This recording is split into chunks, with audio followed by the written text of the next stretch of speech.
Are you like most sales and other professionals who want to grow their wealth faster than what they are currently doing through their company 401k, even with that company match, the stock market, or just plain saving money?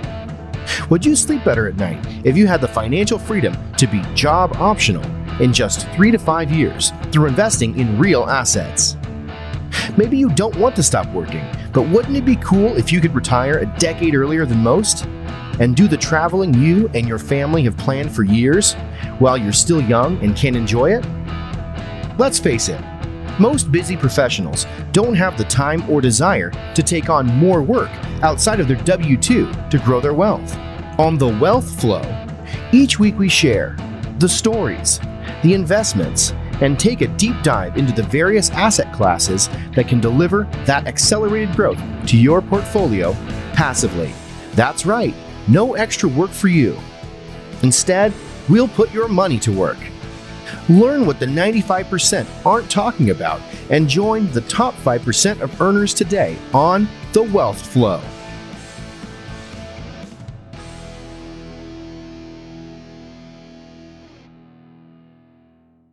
Okay, welcome to The Wealth Flow. My guest today is Tony Lopes. He is a first-generation American. He's a CEO of Dirty Boots Capital, real estate professional, best-selling author, a coach, a speaker. He earned his BS in mechanical engineering and an MBA from UMass. He worked in the defense industry for 19 years, managing multi-million-dollar programs while simultaneously building a portfolio of residential income properties. His investments, coupled with his understanding of the market and the economics, allowed him to retire at age 44. What really drives Tony is sharing his knowledge and experience so that others can achieve financial independence and enjoy the same level of freedom that he does. Tony, welcome to The Wealth Flow. Keith, thanks for having me on. This is going to be so much fun. Yeah, I'm looking forward to it. And I love hearing the story. I love the inspirational story of really retiring at age 44. So I know we'll get there, but I typically will start with kind of where you grew up and, what eventually led you to investing in real estate. Sure. So I grew up in a city environment. I'm going to call it predominantly a city of immigrants.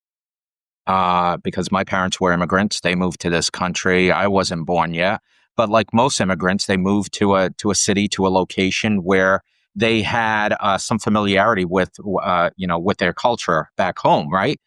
So they moved to a city where there were a lot of people like them who moved from their country, and so that's where I grew up. I spent the first 14 years of my life there, and I learned some of the fundamentals of working hard. Yeah. I certainly saw my parents work hard, right? They came to this country. They weren't rich. We were a very blue collar family. I did not come from money. So folks today who see me doing some real estate deals, it's not because I started there with a lot of money. I certainly didn't. So yeah, that kind of created the foundation for getting for hard work. And ultimately, I'm going to make the leap ultimately to even naming my company Dirty Boots Capital. Yeah. Because I believe in doing real estate deals today. You have to get your boots dirty. And that doesn't mean just get your boots dirty walking the property or walking the site and kicking dirt. It's more than that. It's getting your boots dirty, looking at the financial statements, looking at demographic reports, looking at migration patterns. It's getting your feet dirty and your boots dirty in a lot of different ways, right? So that's the leap to how we got to Dirty Boots Capital. But it's really ingrained in me from my parents with their immigrant journey that they took here to this country. Yeah. Okay. And where did your parents move from? What country were they coming from? Yeah, they moved from Portugal. Portugal. Okay. And what part of the U.S. did they did they settle in, or did they move around a little bit? Or Yeah, Massachusetts. They came to Massachusetts. There's right outside of like Cape Cod. There's an area where it's predominantly Portuguese speaking, Portuguese culture. New Bedford, Fall River area, Lowell, Ludlow. So that's an area they thought, and they felt comfortable in, because moving to a different country is a huge leap. You don't know the banking system. You don't know the real estate, even how to find an apartment and contract, signing a lease, they didn't know any of that. So they needed help along the way. And, kind of doing real estate is kind of the same thing. Some of these things are complex to understand, and that's where today we help people understand that. So that's where we fit into the mix. Yeah. And then, that's great. Coming and being a first generation American, and you went off to school, and sounds like went into mechanical engineering for the defense industry. Tell us a little bit about that, and then kind of at what point during that journey in that career did you decide to start investing? Yeah, that's a great question. Kind of digging a little deep into the background. Hinging off my immigrant parents, they came here because they saw so much opportunity. There's so much goodness in this country. Even though today on the news and the media we see, these opposing forces, people bickering and fighting, even the politicians who should be leaders, they're fighting with each other and setting a very poor example. But nonetheless, there's still a lot of opportunity here in this country. And so that's what my parents saw when they came here.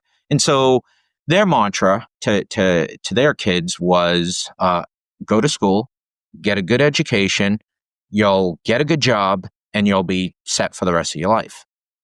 That was their mantra. Yeah. And I believed it. It sounded great. Okay, that's what I'll do. Plus, it was your parents telling you these things. So, I mean, there wasn't really much choice in our household. Right.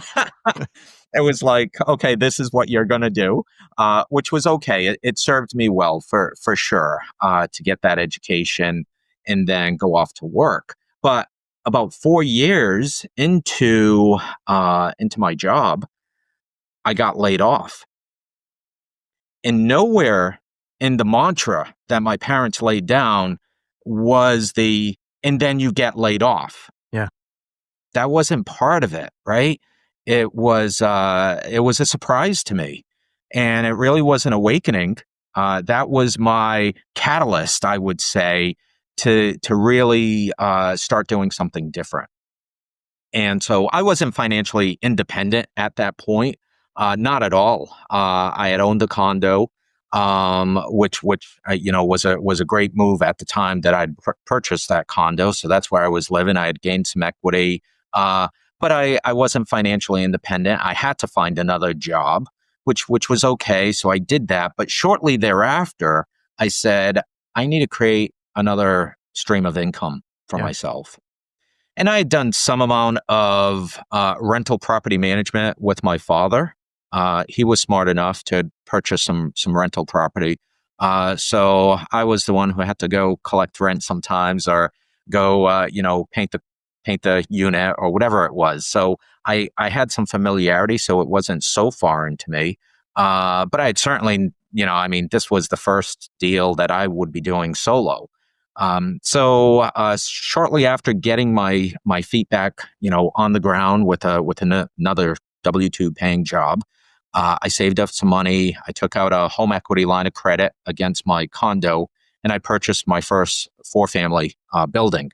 And I'll go on these interviews and people will ask, well, what were the numbers? What was the cap rate? What was the cash on cash? What was this? What was that? And I was like, I didn't know any of that. Yeah. Right. So, for the viewers and the listeners, don't let some of that stuff like really trip you up. Like, maybe have 1 or 2 metrics that you need to work positively for yourself. I mean, for me, my metric was, I needed each door to do about $200 a month. So I needed that property to cash flow on day one at about $800 a month. Yeah. And so that was my metric, really. I didn't know what cash on cash or, any of that other stuff was. I had never even heard about that. So that was my first deal. And I would say it wasn't a great property. It's a C-class property. I still own it today, actually, still own it today. It's done well. I'm getting more than $200 a door now. I'm happy to say, but that's a benefit of holding real estate, right? If you're a long-term hold, you have the benefit of seeing that monthly cash flow grow as well as your equity grow over time. So I still have that property today. And, so over the years while I was working my job, during the day, I was looking around, looking to purchase more property. And so, and I didn't start off huge. And again, this is where I hope to inspire folks to say, hey, you don't have to go out there and buy a 30-unit building or an apartment complex and spend millions and millions of dollars.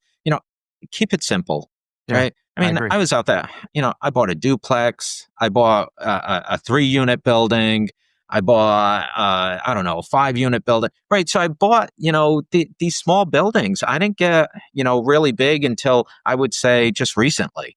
And so yeah, don't feel like you have to knock it out of the park and buy super huge buildings and get yourself into tons and tons of debt. Start small. Start is the key catalyst there. Is you have to start. And one of the things I share with folks is, if you're not in the real estate investment arena yet, find a local real estate investment club or association in your neighborhood. They exist. So you just gotta look it up. That's the beauty of Google these days. And also social media, right? These are things that I share with folks. Yes, I've been very successful in real estate, but you know what? These things did not exist 20 years ago when I got started. Right. There are tools today that make some of what I struggled through. There are tools today that simplify that whole process. And it's amazing how easy it is to connect with others and to learn from others in your community who are doing exactly what you want to do. So leverage that, right? Start, subscribe to some Facebook groups and start asking questions and introduce yourself, and maybe try to find a mentor or a coach in your area where you can sit down and have a cup of coffee and just talk about these sort of things. How did you get started? What mistakes did you make? How did you get your financing and your down payment for your first deal? So just ask a whole bunch of questions. And, a lot of people they do like to talk about themselves. And so they will share these things openly and honestly, and they will help along the way, Yeah. So that's a little bit of the background of how I got to a little bit of more of the current day situation. Yeah, yeah. Oh no, I think that's great. A lot of good points there. I too didn't know, cash on cash return. I was looking at mortgage payment, and the first couple multis families, and I started very similar as far as small, really small. The first one I bought was a 3-unit, and I was going to live in one of the units. So I was just like, hey, look, if they can offset the biggest payment that most people pay, I'm golden. I don't need to necessarily know. Now it ended up doing much better than that. Ended up living for free. Once I had rehabbed a couple of the units, and then moved out and rented my old unit, and then it was doing very nicely. And so very similar from that standpoint. I think people sometimes get a little too hung up on, does it meet the 1% rule? Does it do this? Does it do that? And at the end of the day, you mentioned just if you haven't, start. And I think that's important, right? Not necessarily timing the market, but get a deal, find a deal that makes sense, that accomplishes what you're hoping to accomplish, and then pull the trigger and move forward with it. And you learn on that one, and then the next one, hopefully you continue to fine tune your plan. So I love it. I love it that you have that similar background, and there's a lot of folks that have it, and there's no, um, there's no one right strategy to say, oh, Keith started with a 3-family and Tony started with a 4-unit building, and maybe I shouldn't be looking at a duplex, or I shouldn't be looking at a condo, or I shouldn't be looking at fix and flip, or no, it's whatever's right for you at that particular time. And I think that's something where I see through the coaching that I do for real estate coaching. I see a lot of folks have they're like a squirrel, I call it. They are all over the map. They are like looking at storage units. They are looking at mobile home parks. They're looking at, rental units like multifamilies. They're looking at single families. Maybe I should do an Airbnb. Um, I think one of the things you got to do is, sure, you can look at that and kind of see where you fit into that, but really you have to eventually and kind of quickly get to clarity on where you want to play, where you feel you can add the most value. For me, that was clearly with multifamilies for a lot of different reasons. But for some people, fix and flips may be the best thing for them for different reasons. But clarity in the asset class as well as clarity in the location. I had a client who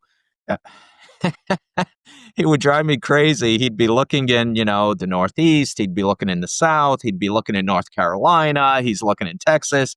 And I'm like, okay, let's stop here.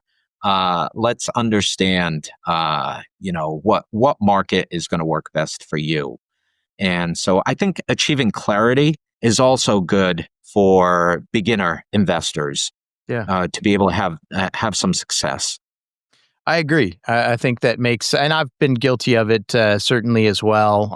Really just kind of, a lot of folks call it shiny object syndrome, but really just going out and, oh, so and so's doing this, and it looks like they're killing it, so maybe I'll I'll try that. And yeah, and that's where social media has done some, not really done everybody justice.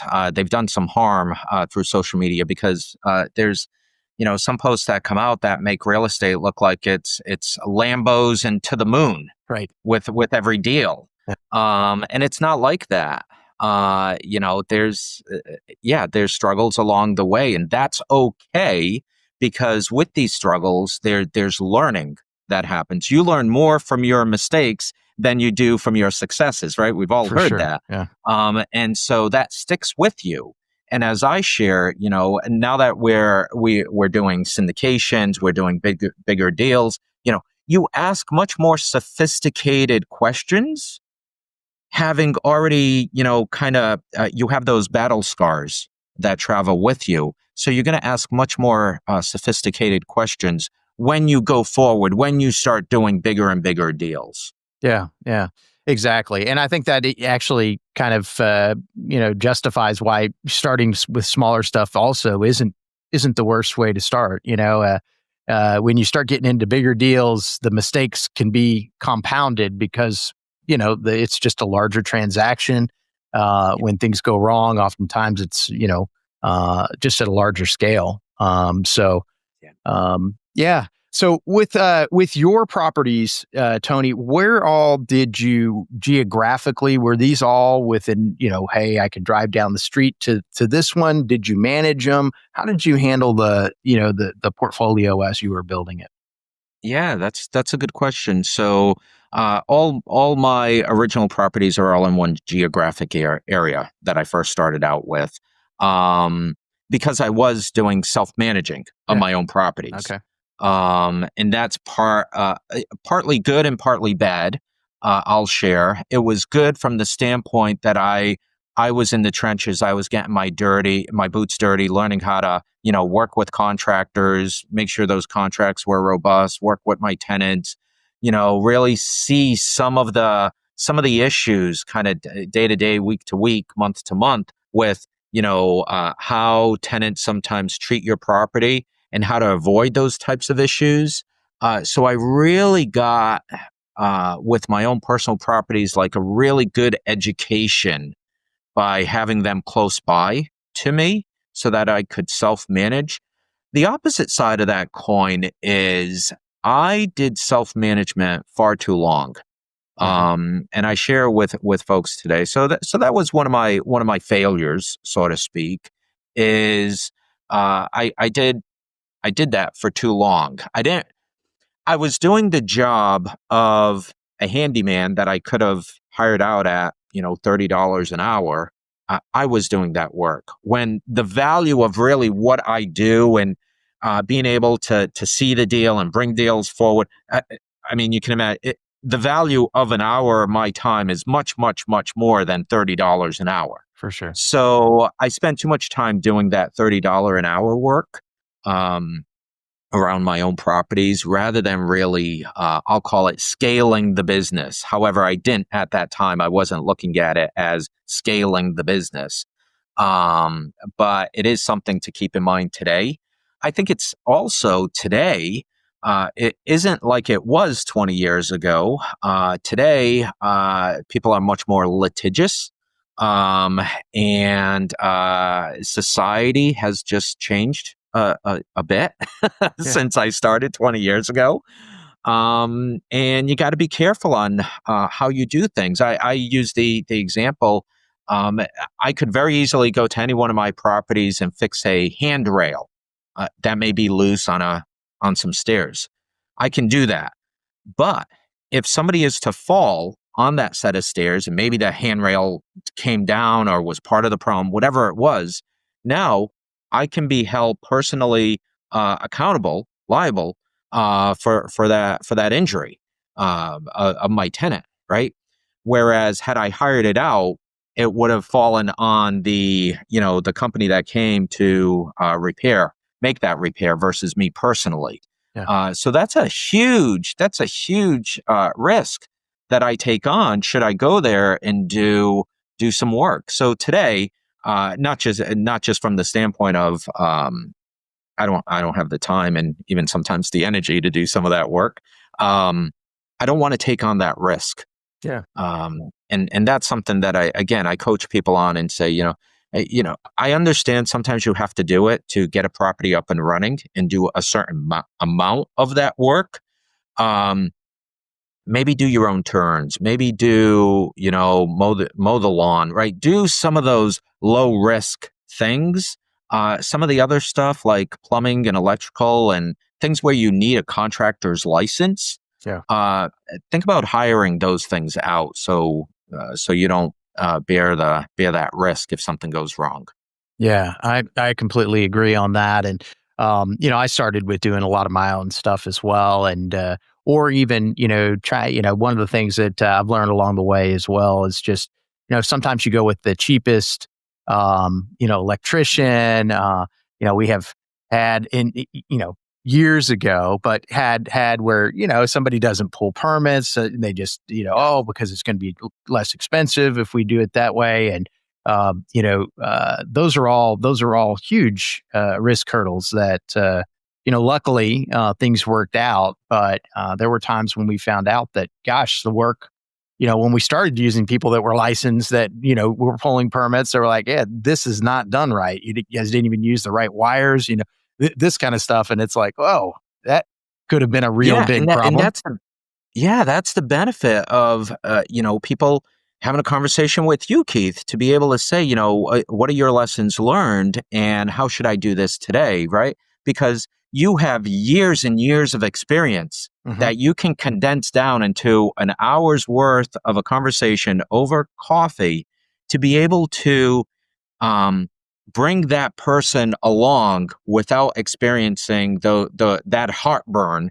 that you experienced over years. Yeah. You can say, yeah, do this, don't do that. And to have that education in like an hour is huge for a newbie. For sure.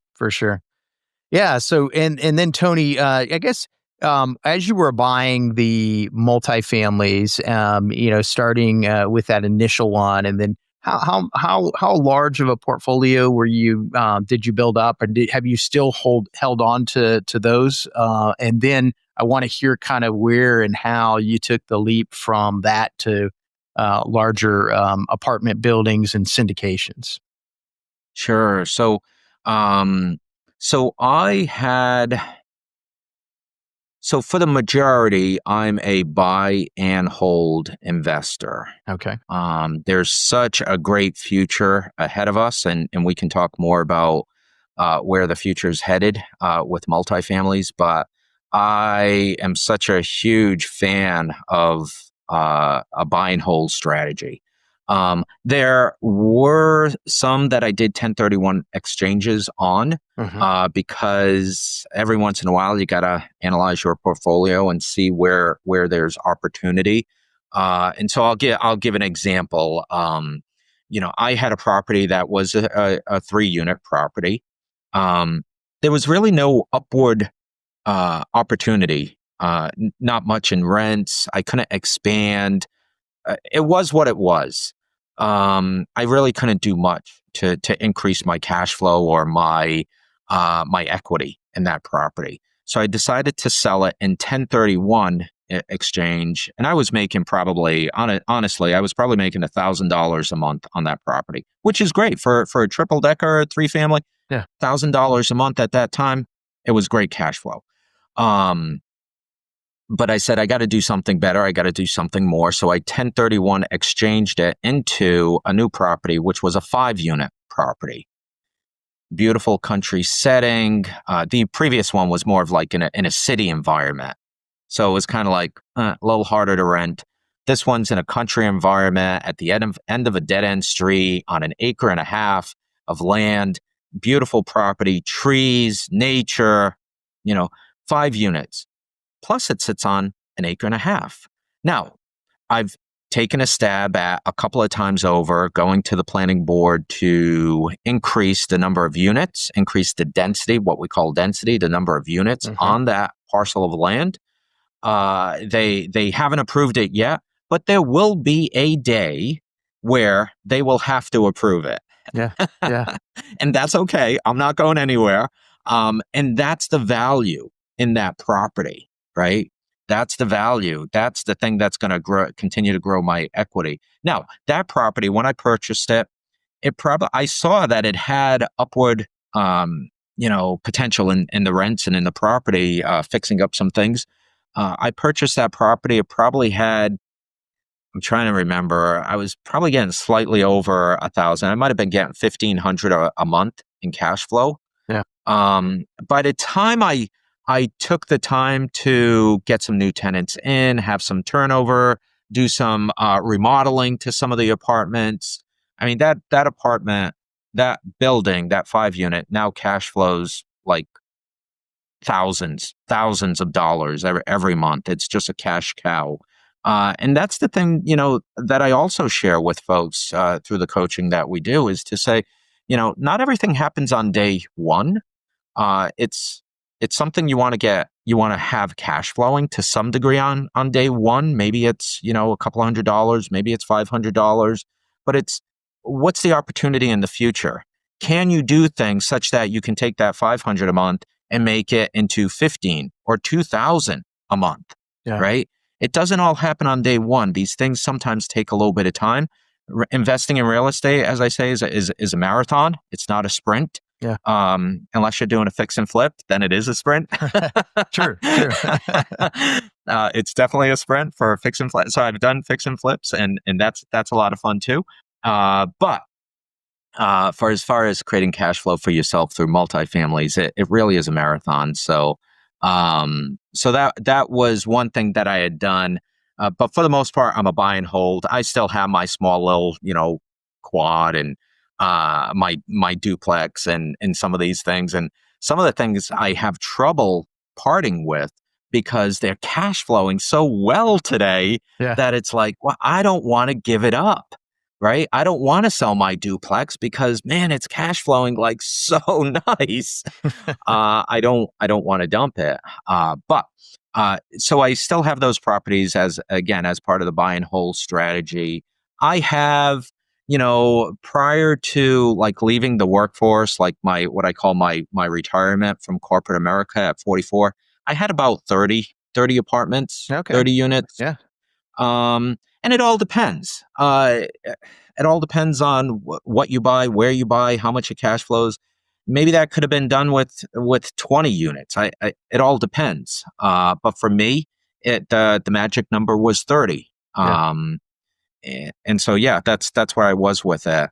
And so at that time, I was in a time and place where I really had to make a decision. I was still buying property, and I was like, if I'm going to continue to do this, I either need to focus on real estate 100%, or I need to give up real estate and focus on my W-2 job, because, there was some goodness there. I was making good money, making six figures a year. It was steady. It was a good job. Never going to get fired, supposedly, unless I did something stupid. So I was at that decision point where I had to go one way or the other. And I decided, having more freedom in my life through real estate was a huge deciding factor in that. I relish freedom. It's something that I want even more of. And yeah, and I want the same for other people. That's why we do what we do.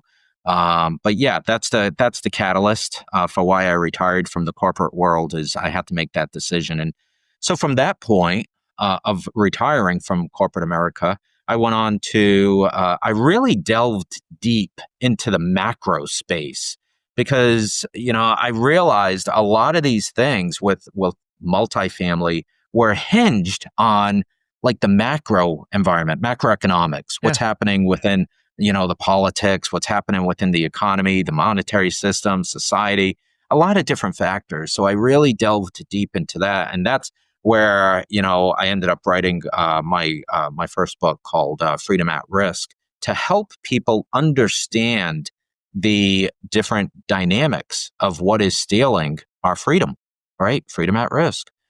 And so just today I was on the phone with a client. It was so funny. And he himself said it.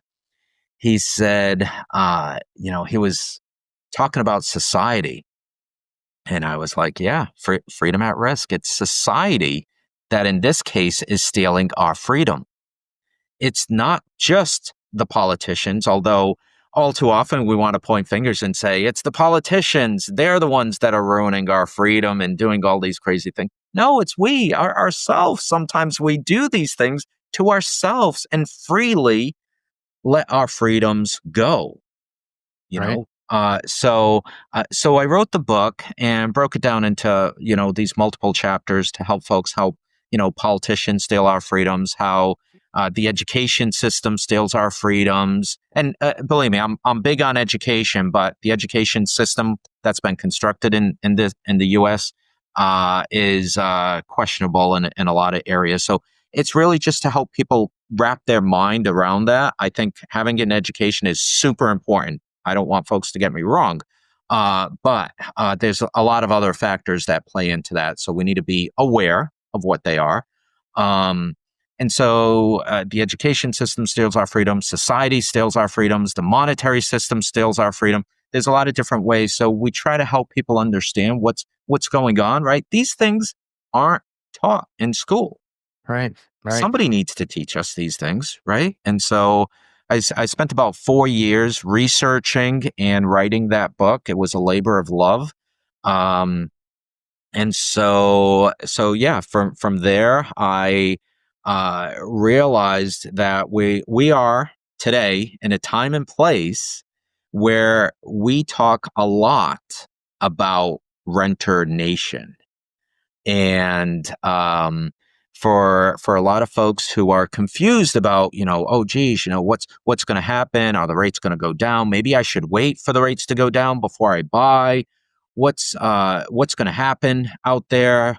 And there's a lot of paralysis. But we don't really look at it that way. Me and my colleagues who are out there buying, we just closed on 153 units down in outside of Miami. So we're still buying, right? Yeah. because we see the macroeconomic forces that are pushing us towards a renter nation. So I'll take a pause there and just see if there's any questions, because I don't want to, just keep going with a monologue. Yeah, no problem at all. And I would like to maybe just kind of, what are the things that are leading towards that renter nation that you're seeing? And maybe an example or two on, say, the education system and kind of how that's, taking away some freedoms. I forget exactly how you phrased it, but Yeah. yeah, just maybe some Yeah, examples with respect to that. so I'll go there first with the education system, right? So, Mhm. um, with the education system, back when my parents were, so to speak, coming through the ranks, and they were, in their 30s or whatever, 20s and 30s, you could still get a good job and be able to pay the bills. I mean, there's been, many people cite, back in the 1950s, you could be, yeah, the husband could go off and be a carpenter, and the wife can stay at home and raise two kids, and you have a dog in the yard, and you can live very nicely back in the 1950s with on a carpenter's paycheck each Mhm. and every week. That was possible back then. Can you do that today? Yeah. No, it's not possible. So today, where we feel all very much pushed into, well, I need an education, I need to take out loans, right? They didn't have loans back then. Because they didn't have loans, they were able to save that money and roll it into buying their first home.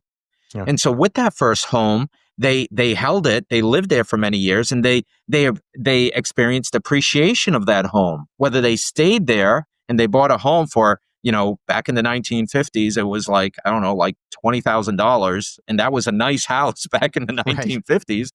They're selling it for like maybe $500,000 today, right? That's some nice appreciation that, goes into their retirement. So today, young people in their 20s and even 30s, they're strapped with these college loans such that they can't save enough to be able to, have that first down payment. Now, I don't want to paint with a broad brush. That's not everybody, but it is, to a large degree, a lot of people out there. And that's also part of the reason why the age for the first time home buyer in this country is now at, get ready for this, first time home buyer, 36 years old. Wow. Yeah. That's a huge statistic, Yeah. right? So what does that mean, right? So again, just hinging on the education piece, while it takes them that much longer to save for a down payment, so that steals your freedom, Yeah. because now you can't buy a house, you can't be, in those early years, in your 20s, early 30s, you're not going to see that appreciation in the property, right? So you're going to lose some of that. And when you're losing some of that, you're losing part of your wealth, which plays into your freedom. So that's a little bit of how all that ties in, but it also ties into renter nation, with first time homebuyers being now 36 years old. What does that mean? Well, they're renters for longer, Yeah. Yeah. right? They're not coming out of mom and dad's house and buying their first house like I did. I left home, I left my parents' house, and I bought my first condo. I rented at some point there, because there was a lot of moving parts. I went into building single family homes and the whole bit. So I have a very checkered past in that way. But there was some flips and things like that. But for the most part, I left my parents' home and I bought my first condo, and that's not a very common thing you see today. People go from their parents' home into renting, and instead of renting for the first, what used to be, oh, I'm going to rent for the first year or two so I can save money to buy my house. Right. Well, you see what's happening. They're leaving college. They're becoming a renter at age, 26, and they're staying a renter for 10 years Yeah. until 36 to be able to save up enough. That's crazy. So So that's part of the whole renter nation thing, where people are staying renters for longer. And that's why we're very high on the whole multifamily space, because we'll fill that void, that need for people. But there's a lot of other things, there's just with society themselves. And this isn't good or bad. It's just what it is. I'm not, casting stones or anything. It's just what is. Our family size today is much, much smaller than what it used to be. Yeah. Also, we have higher divorce rates today than we did back in the 1950s. So now you may have, a single father with a kid, or a single mom with a kid. Our footprint is much smaller. So we don't need even, a 2,000 square foot house, or in many cases, even a 1,500 square foot house. A 900 square foot apartment is probably plenty, right? Right. 2-bedroom, 1 bath, or 2 baths. That's plenty for these small family footprints today. And so that keeps people being renters for longer, because truth be told, there's not a lot of houses being built today that are those small footprints that families need today, right? That's right. They're not building 900 square foot homes for people to buy in most places. Right. A lot of these homes are, 1,500. That's around the smallest that you'll see is about 1,500 square feet. There are some that are smaller, but most of them go from 1,500 to bigger footprints. So that's another, is just the family size is smaller today. And that's going to drive them to be renters for longer. Yeah, no, that's a great point. And you're right. It's a good spot to be as an investor in multifamily because of that. And that doesn't even touch on just the migration of people coming into the U.S. as well. There's that as well that I think helps fuel the renters. And so, yeah, it's a good spot to be. So, Tony, tell me a little bit about the jump that you made from doing these smaller multifamilies on your own to now larger apartment complexes, and what kind of prompted that, and tell me a little bit about maybe the first one that you got involved with. Yeah, so there's a couple of things. So for me, it was just a progression of my or evolution and progression of my education and where I wanted to be. So part of it was that just internally, I wanted to experience that and do that. Yeah. That's not for everybody. Not everybody has to take that road. But what I also found was through syndication and me partnering with other GPs, other general partners, and other sponsors, it does reduce the risk of a property. It increases our success for our limited partners, for our investors, because we all come, like we say, we all come with our different scars. So we all look at the deal a little differently. Then maybe, like, if I'm going off to purchase something, say I was buying something, 100 units somewhere, and it was just me, it would just be through my set of failures and experiences that I'm going to be looking at that. But if I have, say 4 other general partners in the deal, we're all going to be looking at it and all have some different comments, some different experience, some different, something different to bring to the table that's going to add to the success of that property, right? So that's what I like about syndications. Just we're all smarter together. Yeah. Right. And so that just boosts our success rate. And so I'll give you an example of one of the properties we walked and we did a deal on. The individual who found the property, super smart, great property, great location. The idea was to put a washer dryer inside each and every unit, which is a great idea. People will pay for that. It's a value add thing we do.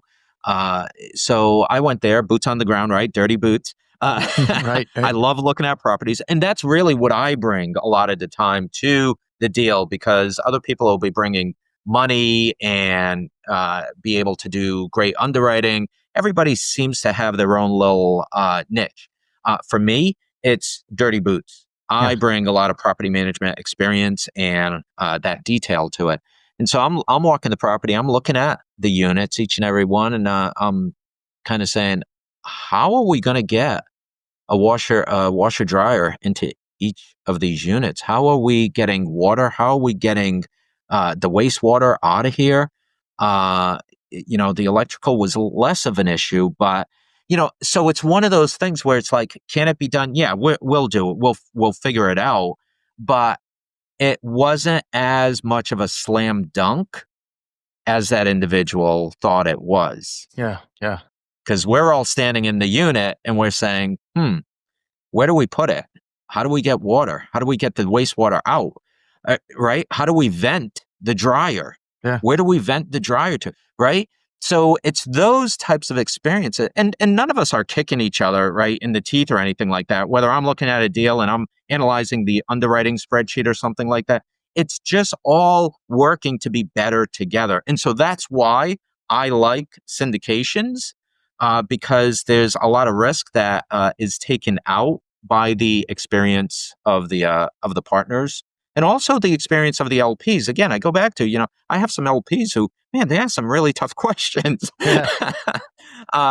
Because and I can tell it's like you must own rental property already, and it's usually yes, they do, because again, they're bringing their scars to the table and saying, hey, this happened to me. How do you handle it, right?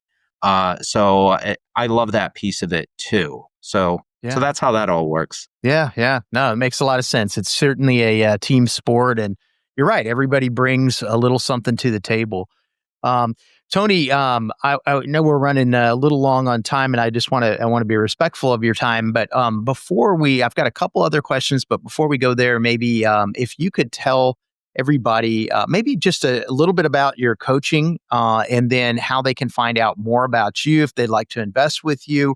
If they'd like to, work with you as far as coaching, where can they find out about you? Well, I appreciate that, Keith. I do.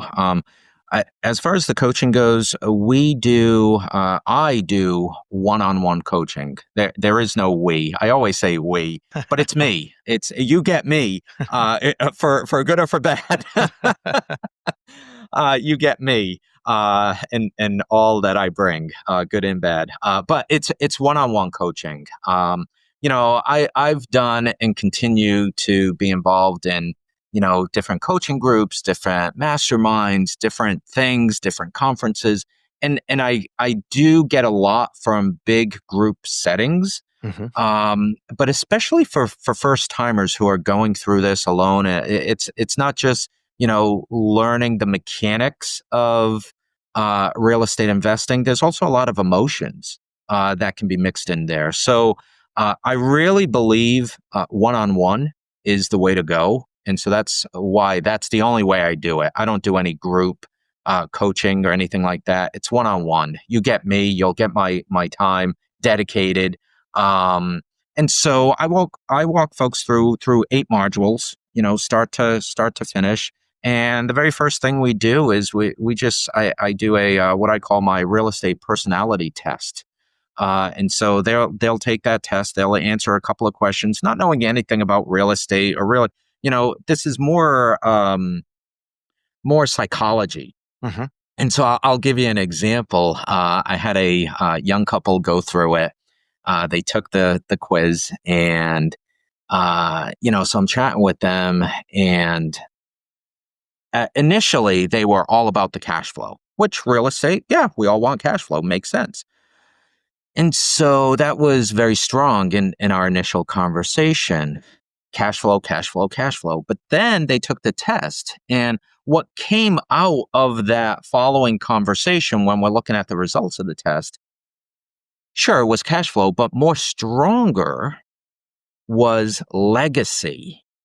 You see, this young family, they have 5 kids, and they understand what's happening in this crazy mixed up world today.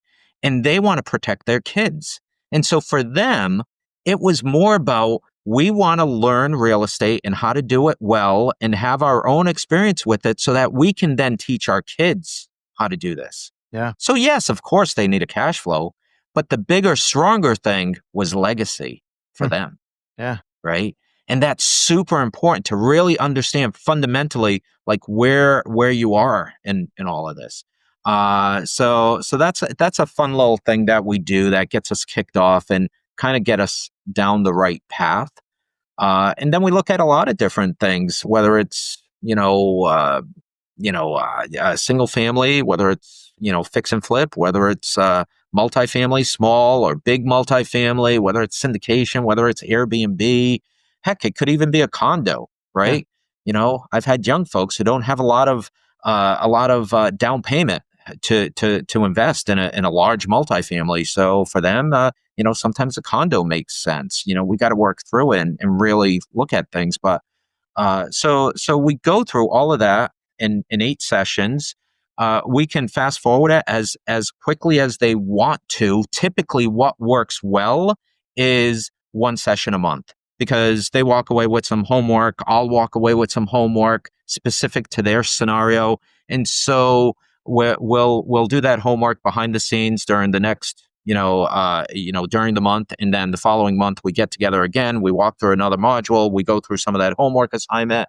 And so it's not a cumbersome thing because people's lives are busy, right? People work, they have kids, they have soccer practice, they have whatever.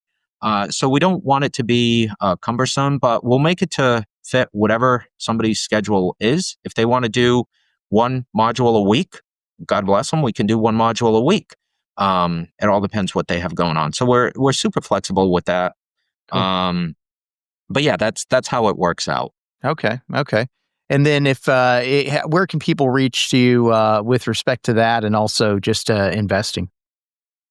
Yeah, so the best thing, so folks can check me out at my website to see all that I do. That's dirtybootscapital.com. So I encourage them to go there. They'll see all that I do, everything from, the coaching to syndication to speaking on stage about this sort of stuff. A lot of different resources there. They'll have access to my blog and my YouTube channel right there to be able to see different interviews that I've done with folks in the industry. And then if they want to reach out to me, just they can always just send me an email, right? Tony Lopes, Lopes, Tony Lopes at dirtybootscapital.com. So that's the easiest way to reach me. I read all my emails. I do have Diana, who's my administrative assistant. She's awesome, but I read all my emails. So if you send me something to my email, Tony Lopes at dirtybootscapital.com, then I'll get it and I'll respond. Okay, fantastic. Well, I've got 2 more questions for you that I ask every guest. One of them is, and we've talked a little bit about it, but love to just maybe hear, what advice you might give somebody who's just starting out in their investment journey. Yeah, so I think one of the biggest things I share with folks is find someone who's done what you want to do. Uh-huh. Sounds pretty simple, but it's pretty powerful when you can leverage the greatness that has come before you. I think that's really important. Don't struggle, right? It's too hard. It's too cumbersome. It takes too long. It's too painful emotionally, financially. Just find somebody who's done what you're looking to do. Heck, it could be a business. It could be, I just had a conversation with somebody for 90 minutes yesterday relative to their business, right? They have a small farm up in Vermont. Beautiful people, beautiful couple. They're doing great things, right? But they're something's not working right in that whole machine of things. And so we had a great conversation. And one of the things was they have no mentor. They have nobody they can lean on to say, hey, you did what I'm trying to do. Yeah. What am I doing wrong? How did you do this, right? Or how did you fix this? Or what's your advice? They have no one. And so that's one thing we're looking to help them with, is just find somebody in their world similar to what they're doing to give that sort of advice. So, through my network, I'm able to provide them with some names and resources and make that connection so that they can do better. Like they have like one of these what do you call it? Like geodesic domes on their farm that they use for agro-tourism and for Airbnb. And that's great. I'm like, how are you guys advertising? How are you doing that? And they're like, well, we're kind of, sort of, but not really. We don't know. And I'm like, there's people in my world that are rock stars and know and coach and help people with Airbnb. Yeah. Why don't you just talk with one of them, right? You're struggling and you're feeling bad and you're not sleeping well at night. It's because that's not your world. You haven't learned it yet. Why don't you find somebody who's learned what you want to do and follow their footsteps? That's one of the biggest things I think folks can learn. Yeah, no, I think that's great advice, and I couldn't agree more. I even had just earlier today, I think, a similar experience where we're just being on a call with some guys doing the same thing, and learned a lot. Walked away from it like, man, that was well worth my my hour. So. With that said, Tony, one last question for you. Any book recommendations, something you've read? It doesn't necessarily have to be real estate related, but it certainly can be. Just something that's been impactful that you've read. Yeah, that's a great question. And I love books because they're super cheap. They provide a great education. Right. And yeah, there's a lot of goodness there. So I would recommend, because it helps from a lot of different perspectives in our individual lives, whether you're dealing with, want to do real estate, or whether you want to start your own business, be an entrepreneur, whether you want to be a better investor for your retirement, right? Just if that's your goal in life, whatever it is, my book recommendation would be Dan Sullivan's book, Who, Not How. Yeah. And that's a fantastic book. Actually, it's one of the books I purchase and I give to all my clients because I think it's super powerful to understand. You don't need to know how to do everything yourself. You don't have to be the expert, right? Find a who in your world, in your realm, in your circle, in your location. Find the who that can do that how for you. And so that's a book that I recommend and I buy, and I have a stack and I just give it away because it's super powerful. And it's a super easy read too. It's not like a textbook where it's complicated. It's stories, and he does a fantastic job, writing that book. So, super highly recommended. Yeah. All right. Sounds good. Well, thank you so much, Tony. This has been really good. I've really enjoyed our time together, and thank you so much for being on the Wealth Flow. Yeah, I enjoyed it too, Keith. I knew we were going to have a great conversation, and you were great. Thank you for going easy on me today. I appreciate it. Thank you, Keith. Thanks, Tony. Being that you're still here, I trust you found value in this episode. I personally wish I would have known these guests and strategies when I started my wealth creation journey. Go to wealthflow.capital to subscribe to our newsletter. And as a free gift, we will send you our quarterly market report and the top 10 things to look for in an investment opportunity. Take a minute to give our show a rating and review. Help us reach 1 million professionals by subscribing and sharing this episode with someone you know who could also find value in it.